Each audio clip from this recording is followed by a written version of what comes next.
Thank you for joining us at Brothers of the Word, because, brother, you need the Word.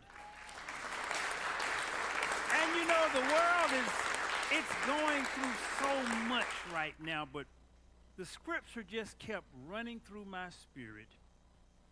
Yea, though I walk through the valley of the shadow of death, I shall fear no evil, because you are with me. Your rod and your staff shall comfort me. You know, I told you that every July I'm taking off now.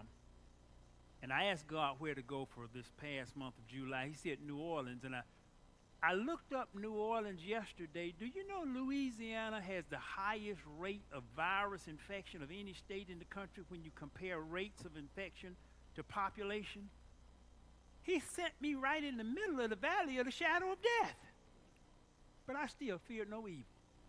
When you're doing what God tells you to do and going where God tells you to go, don't worry about it. And there's been such a vibration here in the church today. I don't even see how a virus can live in this church. But we don't want to be foolish. So this is what I want you to do, even in the midst of this virus pandemic that's running around the world. Even when you're at church, you need to treat everybody as if they testing positive. Just simple as that. So you just treat everybody as if they testing positive. I love you, but I'm going to love you from 6 feet away. You keep your mask on. You wash your hands. You follow the wisdom, because a whole lot of preachers dead. So you want to be wise with stuff. That's why God gave you so many of the health laws in the Bible, to be wise with stuff. So you just treat everybody, because we're knowing more and more people who are positive. But just because you are positive doesn't have to be a negative, as long as your immune system is strong. But you don't want to spread it to anybody whose immune system may not be as strong. So we're practicing faith, but we're also practicing wisdom. After service, go down, get your free immunity smoothie. Pick up your free bottle of 7 Shields for those of you who don't have it. So we're doing everything humanly possible to make sure that we stay healthy, because I believe we are supposed to be healthy as Christians. Christians are not supposed to be sick. And I don't want any of us here sick. I don't want to have to. I'll come visit you in the hospital if you get in the hospital, but I prefer not to. I prefer to see you here in the sanctuary. And for those of you who are watching via electronic means, I understand the reasons why you're not coming out to the sanctuary. If you don't feel comfortable, by all means. But we are taking maximum precaution. Number one, I know nobody in the sanctuary has a temperature, and everybody has. If you got to have a mask to go in Walmart, you got to have a mask to come in God's house. Simple as that. I want to also thank all of you who have been sending in your tithes and your offerings, because you don't slack on any of your other bills, and why should you slack on your duty to the house of God? And most of you have still been sending in your tithes and your offerings, and we really thank you for that, because the expenses of the church are still going on. So we just thank all of you for being faithful. God has been faithful to you. You be faithful to God. And I'm seeing more and more, even among my children. I've got my 3rd youngest son, Christian, who's now our minister of music, and our youngest son, George, is sitting right there in the balcony, and they came together because George said, Daddy, I want to get to church early. And then he said, and I want to go on Thursday to hear Uncle Charles. And he's 15 years old, but he's starting to go through, God is speaking to him more and more, and the angels are showing up. And Christian has, when I came back from out of town, walked into the garage, and he had his car wrapped with an orange wrap with Do 42, and I noticed all the wrap was off of the car. I said, why all the wrap off of the car? And then I understood that he was selling the car. Now, I told my sons, I said, Daddy will buy your first car, but your second car you got to buy. So he was selling the car. I said, Christian, why are you selling the car? He said, first of all, it's a little bitty 2-seater Miata. He said, first of all, it hurt my back. Then he said, I have to take friends to church, and they can't fit in this 2-seater. I'm getting ready to get another car myself. because nothing wrong with the cars that I have, but I do a lot of traveling now, and I want a car that drives itself. I just do. I get sleepy on the road, and Pastor dangerous when he's sleepy on the road. I just tell you that right off the bat. I get sleepy, I get bored, so I either have a choice right now of either buying a Tesla, or they have this little thing called a Comma.ai that you can put in certain model cars, and it turns it into a self-driving car. Well, the car that I have, my current Lexus, doesn't have it where I can add this device, so I have to get one that's 6 years newer. And I was going to buy one about 3 months ago, and God said, nope, wait 3 months before you buy another car. So I asked Christian, I said, Christian, what kind of car are you going to get? He said, I'm not sure. I said, Daddy will be able to buy another car in another 9 days, because I got it down. I'm going to get one right on the nose. I said, Daddy will be able to buy another car in 9 days. Would you be interested in my Lexus? He said, what? He said, how much you going to sell it for? Now, the Lexus is virtually brand new. A lot of times when I go places in it, people actually think it's a brand new car.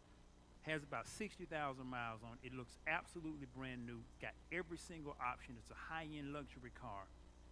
And I remember a few months ago when we went somewhere and Christian was driving, he said, man, this thing just drives like money. So I told Christian I was selling the car for just a little bit over what he's selling his car for. So he said, that's a done deal. Now this is the point. When you start moving towards God, all kind of blessings start opening up in your life. Just happens, and it's not just financial. My son George started his first class with the Harvard Diversity Debate Group yesterday, and it's a class that James's daughter Genesis has completed. They have won the championship for 3 years in a row of all international debate teams worldwide. So they go through this rigorous training that's really, really rough. And when I picked George up yesterday, I said, George, how was your day? Because the teacher told us, said, look, don't take your children anywhere when you pick them up, because they're going to be worn out. And I asked George, I said, George, how was the class? He said, it was fantastic. He said, I just loved it. And he said, I see myself developing more in the next month than I ever have in my life. And he was just a beam. You see, when you start moving towards God, doors start opening up. Things started happening in your world, and it just makes a difference. And you don't have to be old to do it. George told me, he said, Daddy, I want you to know about Isaiah. I said, who is Isaiah? He says, Isaiah is a boy that's in the Harvard class with me, and we've been talking on the phone. And he says, Isaiah listens to your messages. He says, Isaiah, and I just finished the longest series that I've ever preached called The Plagues of Egypt, which was 19 messages. He says, Isaiah has listened to every single one of the plagues of Egypt. I said, what? I said, how old is Isaiah? The class, the Harvard Debate Group, basically it's a high school group, but you got a lot of, everybody in the group is accelerated, because they take 25 kids out of thousands of applicants, so everybody is accelerated. I said, how old is Isaiah? George says, Isaiah is 12. So if a 12-year-old, so I'm getting ready to, and I talked on the last message about the prelude to this coming series, the second part of Success Forces. Success Forces was the longest series I'd ever preached prior to the Plagues of Egypt, which had 16 messages. If a 12-year-old can listen to all 19 of the Plagues of Egypt, anybody over 12 ought to be able to listen to the 16 messages of Success Forces that have already been preached, and I'm going to do 8 additional ones, so that there will be a total of 24 Success Forces. So God has He's got a plan, and I'm just seeing it within my own family. See, some of you are trying to start businesses. You want to have breakthroughs in all kind of areas, but you won't get right with God. You won't do what God tells you to do. And when you do what God tells you to do, and I have problems with this myself. I had hurt my knee a few weeks ago, and I hurt it last week, just doing something just mild. But when I went on the trip that the company just came back from, and I was limping because I'd hurt my knee again, and I said, well, the reason I hurt my knee really wasn't because I twisted it. God says, work out 6 days a week and you'll never be sick.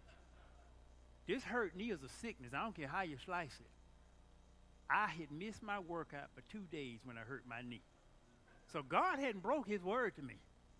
So my knee was hurt because I had missed my workout for 2 days. And you said, Pastor, 2 days ought not make that much difference. Well, God says work out 6 days a week, you'll never be sick. I missed 2 days, my knee twisted. So all I got to say is, do what God tells you to do. And even blessings will happen to you that you don't even expect. My son was trying to figure out what kind of car could he buy with the money for the first car. He had no idea he would be elevated to that level. God has some levels of elevation for you, and he's just waiting on you to just do what he's told you to do. So if you're watching by television, if you're here in the sanctuary, some of you are watching by television because it's convenient, and God has told you you need to be in the presence. Because even though you heard a lot of the vibration going forth that's coming over the television or coming over your phone, it's not the same as being here. That's just and you're going to be safe here. That's the other thing. We're separated. Nobody has a temperature. You don't hear anybody coughing, and everybody has on masks. So you're just as safe here. And plus, I've just been hearing about so many people, they're testing positive, and they haven't been anywhere. We had 2 cases last week. The people said, I haven't been anywhere. I don't go out to the grocery store. All my groceries are delivered. How I test positive? Look, it's better to have God surrounding you and be in the present if he lays it on your heart to be here. Now, if he doesn't put it on your heart to be here, you stay right where you are. But if he puts it on your heart to be here, you get on in the house of God. And it's going to get worse. There's no question about it. It's going to get worse. But this is where our faith is truly tested. Now, I'm not saying do anything foolish. So we're going to have social separation. We're not hugging. We ain't shaking hands. We're not getting close to you. I don't want you hallelujah in anybody's face. No spit going on anybody. So we are going to be fully just like the doctor has suggested. So you're not taking any risk, but you're in the presence of God. And you're in the presence here where you know no one at least has a temperature. So we're getting ready to go into the second half of Success Forces. AV, if you would, just go ahead and play the video. It's a short 2-minute video that I want you to see that kind of outlines the success force that we're going to talk about today.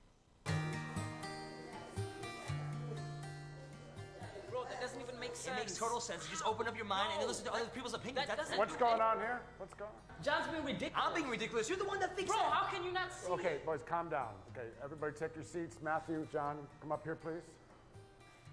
And John, stand over there and face that direction. Matthew, come over here and just do the opposite. Thank you.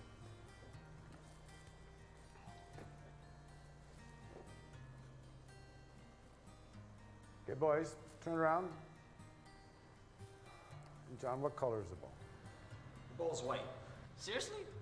Bro, do you just like making things difficult? Well, what color do you say the ball is? Black. The ball is black, clearly. I don't know what you see, Ron, but the ball is white. Without looking at the ball, I want you to both switch places.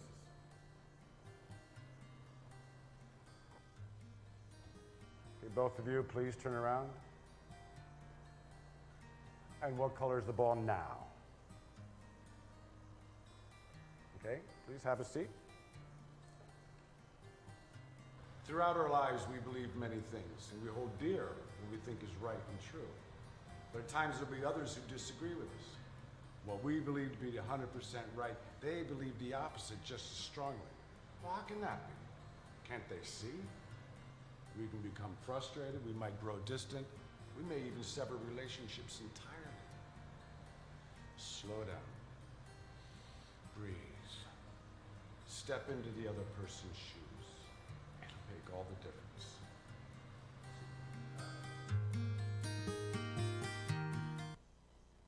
Today we're going to be dealing with the success force of putting yourself in someone else's shoes.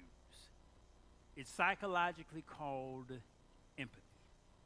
In Hebrews chapter 2, beginning at the 14th verse, since the children have flesh and blood, he too shared in their humanity, so that by his death he might destroy him who holds the power of death, that is, the devil, and free those who all their lives were held in slavery by their fear of death.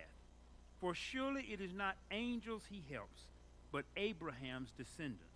For this reason, he had to be made like his brothers in every way, in order that he might become a merciful and faithful high priest in service to God, and that he might make atonement for the sins of people, because he himself suffered when he was tempted. He is able to help those who are being tempted. That same book, chapter 4, 15th verse.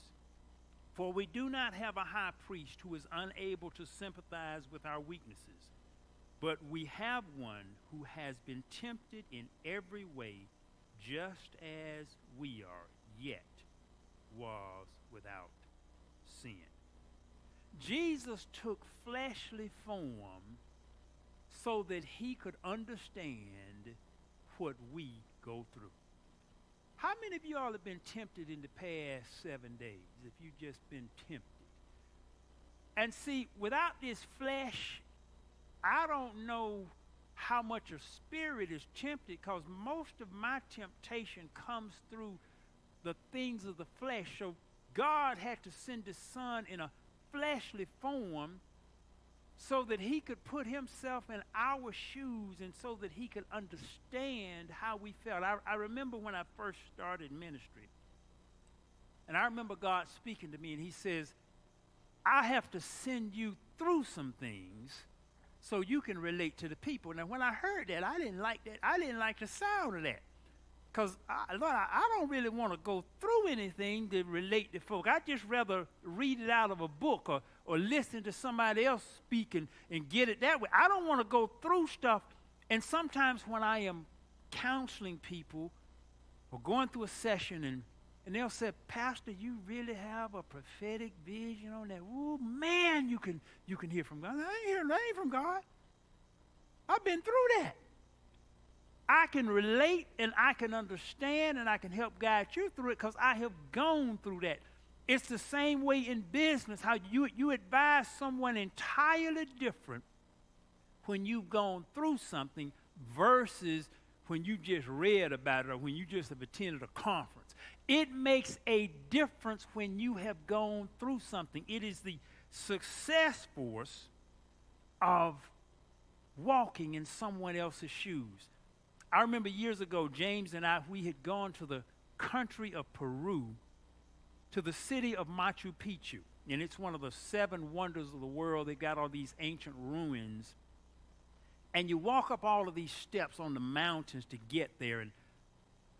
And I told James as we were walking up the steps, I'm scared. I said, something about this, and I can't understand. I don't know what it is about this place, but I'm just scared.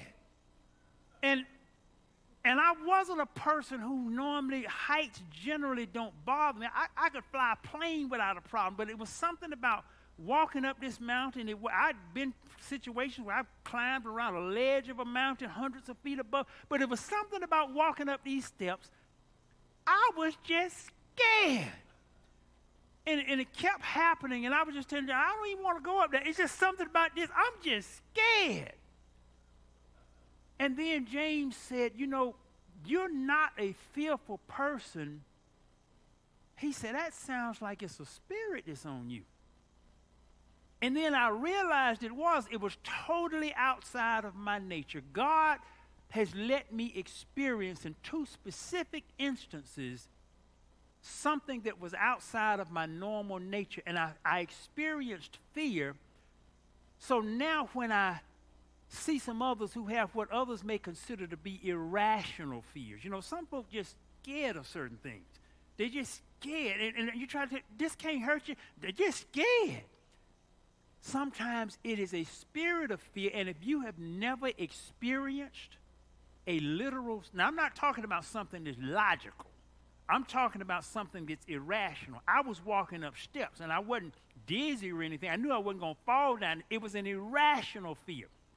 And if you've never experienced an irrational fear, you can't relate and understand somebody else who's going through it. You just look at them and say, why don't you get over that?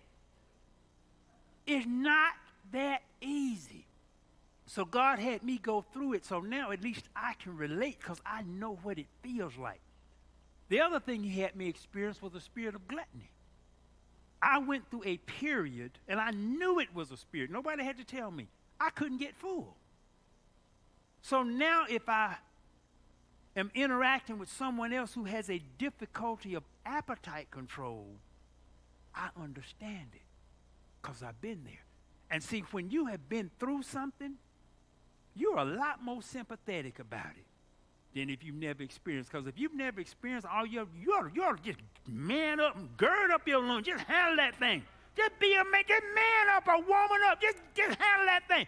When you have been through it, and you couldn't man up, and you couldn't stop it, and you couldn't handle it, and you couldn't control it, then you can understand. Sometimes you see people who mess up in the world, and if you haven't gone through the temptation, you say, how they do that? How they fall into it? How that happen? You go through it. And you let the devil or God open up some of your gates where you face that kind of temptation, and then you understand how they feel. Then you understand why they succumb to the temptation. So there are things sometimes we become a lot better when we can understand where people are coming from. And see, that's even a business success for us.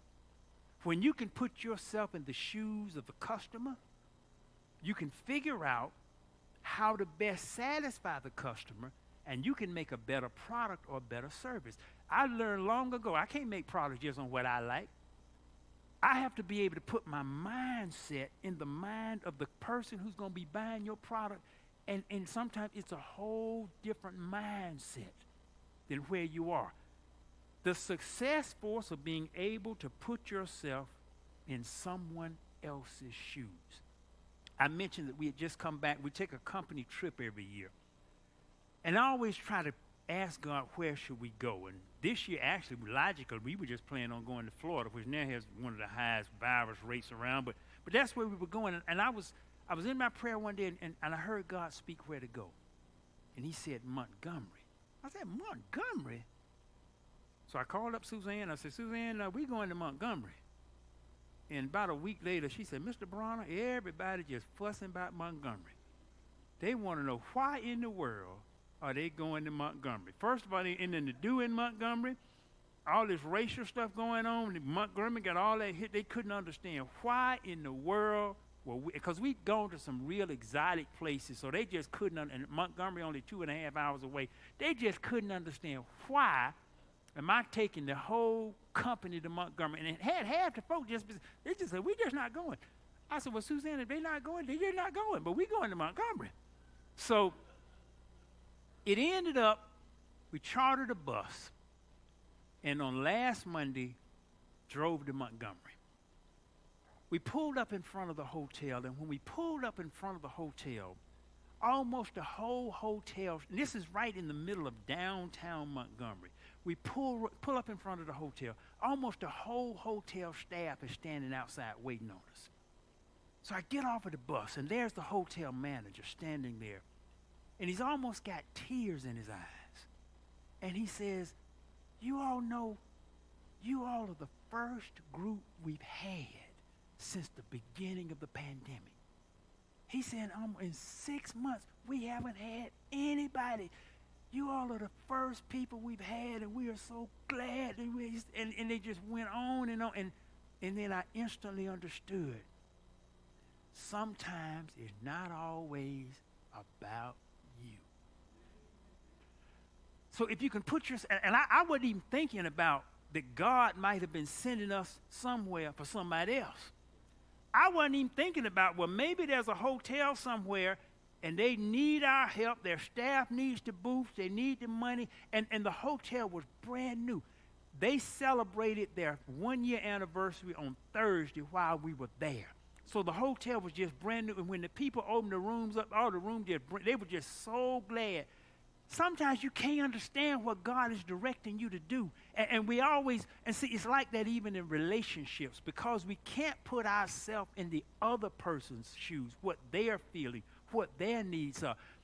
All we be worrying about what our needs are. You just ain't seeing about my needs. Well, if you put yourself in the other person's shoes, what do they need? And if you try to satisfy the other person, it changes the whole relationship, because we don't just think about ourselves. So we had a phenomenal trip. Everybody just enjoyed it. It was just perfect. We got ready to leave. The staff all came out again, and they said, you all just don't know what you've done, because we're geared towards service, but we had no one to serve. And they asked, he said, because the manager couldn't understand. He said, what made you choose Montgomery? Because it made no logical sense. And normally they have a parking lot that's around the corner where buses will park.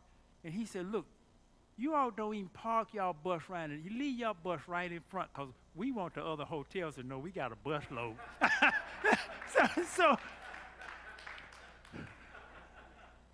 So sometimes if you can just, and my mentality was, Lord, why Montgomery? Lord, why we ain't gonna win? They ain't gonna, we, us, me, my, I. I had no concept that it might not have been just for me and us, that maybe God was directing us for somebody else. And oftentimes when God will lead you to do something, try to put yourself in the other person's shoes, and it'll bring you even greater success in almost every single area of your life. It even changes business. You know, Karl Benz, who actually lives in Germany, he was the inventor of the automobile, not Henry Ford. Henry Ford developed the mass production technique, but Karl Benz was actually the inventor of the automobile. His daughter was named Mercedes. So for those of you who have Mercedes-Benz, that's where it came from. The first automobile was invented by Karl Benz. His daughter was named Mercedes, so he named his first car and his company Mercedes-Benz. Well, anyway, this was back in about, I think it was 1886, when Karl Benz made his first car. And he made his first Mercedes-Benz, but when he drove it through this town, it made so much noise that all of the people in the town started complaining, because it was scaring the children, it was scaring the horses. There were no cars, just horses. So it was scaring all the horses, scaring all the children. So they went to the city council, and the city council passed an ordinance that the car could not go any faster than 3.5 miles an hour in the city and 7 miles an hour outside of the city. So Karl Benz, he said, I knew I can't be successful with those kind of speed limits. I had to do something about this. So he invited the mayor for a ride in his new car. But before he picked the mayor up, he made an arrangement with the milkman. And he had the milkman stand over on a side street with the milk wagon and the horse, because back that day, you know, horses pulled the milk wagon. So he had the milkman on a side street with his horse and the milk wagon. He went and picked up the mayor. And when they drove past, the milkman then rode out and rode past them and then made fun of them, talking about, y'all slow rascals. So the mayor sitting up there and the milkman with his thing just going, calling them all kind of names, making fun of them, talking about how slow they are. So the mayor said, man, Carl, can't you speed this thing up? And Karl said, well, yes, it will go much faster than this, but there's an ordinance. And the ordinance says I can't go any faster than 3.5 miles an hour while I'm in the city. The mayor got that thing changed the next week. See, Karl knew if he could put the mayor in his shoes, he would see it from a different angle. So when we can put ourselves in another person's shoes, it changes how we view some things. There was once a grandmother who had gone to the zoo with her young grandson. She was an old lady, and she had the little boy there, and they were standing in line for an artist that was actually painting tiger paws on the children's faces. And a little girl in front looked at the little boy, and she said, you got freckles. You got freckles all over your face. It's not going to be any room for the artist to paint any tiger paws on your face because you got freckles all over your face. And when the little boy heard that, he just bowed his head because it made him feel so bad, and the grandmother saw it. And the grandmother took the little boy by the hand. She said, oh, son, I have always wanted freckles all of my life. Freckles are so pretty, and you have so many pretty freckles. And she just built the little boy up and the grandmother was down talking. She said, is it anything prettier than freckles? And the little boy just looked at his grandmama and he said, wrinkles. You see, when you see the beauty in somebody else will see the beauty in you. And oftentimes, because we can't put ourselves in another person's shoes, what happens is we see so many of the negative things, and as a result, the negative things come back to us. It's the power of empathy, of being able to put yourself in someone else's shoes. A fellow named John Howard Griffith, back in 1959, did an experiment. He was a white gentleman. But he went into a tanning salon and he took medication that darkened his skin, that turned him into looking like a black man. He kinked up his hair, darkened his skin, and he was actually doing a series of articles for Sepia magazine. And he traveled throughout 5 states in the South as a white man looking like a black man. He wrote a book. I read this book probably 30 years ago. The book is called Black Like Me. And it's the story of a white man who turned black. And he said he never had any idea what it was like to be a black man until he became a black man. He said he worked as a shoe sign boy, and he said white people just wouldn't even see him. They would look past him. He was like he was a non-entity. He experienced racial prejudice. He said he had never had the issue before of having to use the bathroom so bad, and there was nowhere to use the bathroom. He said things like this that as a white person just never even entered his consciousness. When he lived with months and through all these southern states, and he wrote that book, it changed his whole perspective. He said, but no one could have ever explained it to me. They couldn't have written about it. I just would not have believed it if I had not have gone through it myself. And sometimes we go through things because we need to be able to relate to others.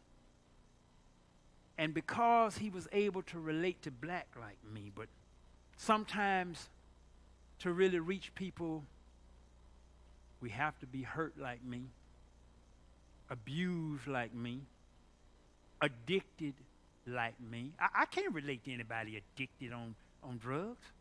I've never been addicted. So why don't you just stop? Just say no. Unless you've been shaking and throwing up and going through the DTs, That's why the people who are most successful of getting drug addicts off drugs are former drug addicts. They know what it's like, and then you can't fool them. They know what it's like and say, man, I know what you're going through.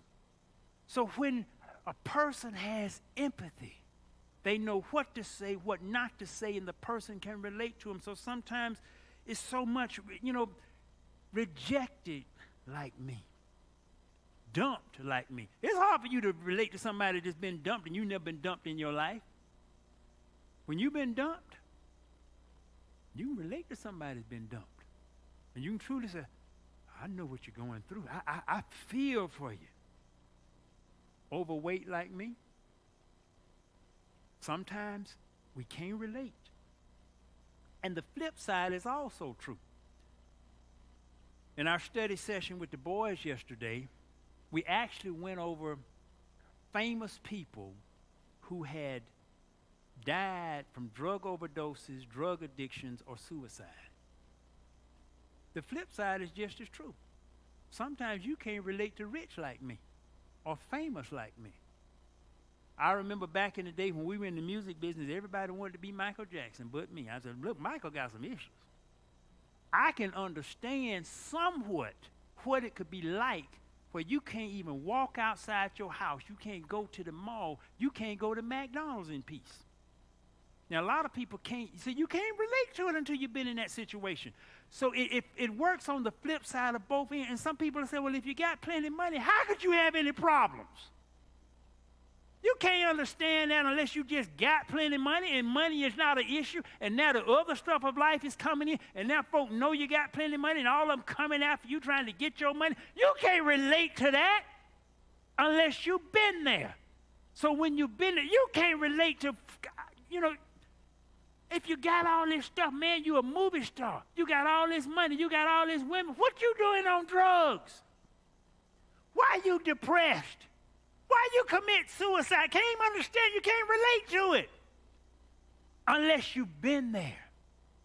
So oftentimes when you're able to put yourself in another person's shoes, it will change your effectiveness of how you can lead them to Christ. Romans 12:15 says this. It says, rejoice with those who rejoice, mourn with those who mourn. It is the ability for empathy. And oftentimes, our emotions are exactly reverse of Romans 12:15. When sometimes we see people who are doing great, we're jealous. And then when we see them doing bad, we're glad. The Bible says, rejoice with those who rejoice, mourn with those who mourn. So if somebody's just gotten a promotion, if somebody's doing good, our first reaction is, I ain't getting no promotion. They making more than me. They done got a new car, and I'm still driving my old car. They done got a new house. They done got a new man. All this kind of stuff. The Bible says, rejoice, empathize, put yourself, and then they got a new man. I'm stuck with this old man I got. And then there's somebody looking at you, talking about they got a man, I ain't got no man. And they go down the list. Everybody be looking at everybody else, wondering and wishing they had what everybody else had, and nobody is rejoicing. Rejoice with those who rejoice. Mourn with those who mourn. Then when you see somebody doing bad, just be glad. And it doesn't matter who it is. See, everyone has their issues. I don't care who they are. Everyone has their issues. So when you develop an empathy where you can sympathize and empathize with people and put yourself in their shoes, it's going to free your spirit with a lot of stuff. And it'll make it where you can just relate and do the work of Christ a whole lot better. That's why Jesus had to come in the flesh and experience what we go through in this flesh. Success force actually number 17. To be able to walk in another person's shoes. You can go to brothersoftheword.com, Just click Sermon Search and type in Success Forces, and you'll be able to listen to the entire series from beginning to end. And this is a series that comes after the plagues of Egypt. We're going through plagues now, still going to be more to come, but there is success. And there is great success to be had among the people of God if we can just hear and heed his voice and do what God says. And there are blessings untold in store for us all. Thank you for joining us today at Brothers of the Word, because, brother, you need the Word. From Brothers of